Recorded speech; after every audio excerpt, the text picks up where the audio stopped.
Hello guys, আসসালামু আলাইকুম। আপনারা সবাই কেমন আছেন? আশা করি আপনারা সবাই ভালো আছেন, আমিও ভালো আছি। আপনাদের মাঝে আমি একটা গল্প নিয়ে আসছি। একটা লোকের একটা গাধা ছিল। তারা স্বামী স্ত্রী দুইজন ঘুরতে বের হয়েছিল। তার স্ত্রীকে আগে গাধার পিঠে উঠিয়েছিল, তারপরে সে উঠে যাইতেছিল। তো ডানে বামে লোকগুলো বলতেছে, দেখ কতটা লোকটা খারাপ, গাধাটারে দিয়ে দুজনে উঠায় গাধাটারে কিভাবে নিয়ে যাচ্ছে। তখন লোকটার খুব খারাপ লাগছে। তখন তারপরের দিন আবার স্বামী স্ত্রী যে ঘুরতে যায়, তখন লোকটা উঠেছে তার বউকে দিয়ে গাধাটারে দিয়ে টানাইতেছে।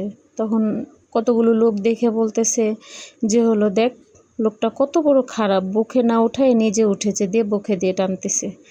তখন সে এ কথাটা শুনে তার খারাপ লাগছে। সে আবার বাসায় চলে আসছে।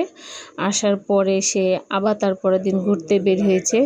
ঘুরতে বের হয়ে তখন আবার সে কী করছে, দুজনের ভিতরে একজনও গাধার পিঠে উঠে নাই, না উঠে দুজনা গাধাকে নিয়ে হাঁটতে হাঁটতে যাইতেছে। তখন ডানে বামে লোক দেখে বলতেছে, দেখ লোকটা কত বড় বলদ, যে গাধা থুয়ে পায়ে হেঁটে যাইতেছে, বলদ না হলে এই কাজ করে।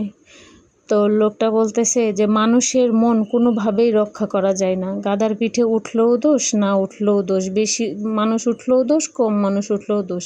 এটা মানুষের হাজার কিছু করো, কোনো কিছুতেই মানুষ খুশি হয় না, তাদের মন ভরাতে পারে না। হাজার কিছু করে দাও, মানুষের মন ভরে না। এটা একটা ব্যাখ্যা দিলাম। আসলেই বাস্তবটা তেমনই। মানুষের অনেক কিছু করা যায়, তারপরেও মানুষের মন পাওয়া যায় না। তো এটা আপনাদের মাঝে শেয়ার করলাম। আমার ভিডিওটি যদি আপনাদের ভালো লেগে থাকে তাইলে লাইক, কমেন্ট, শেয়ার করতে ভুলবেন না।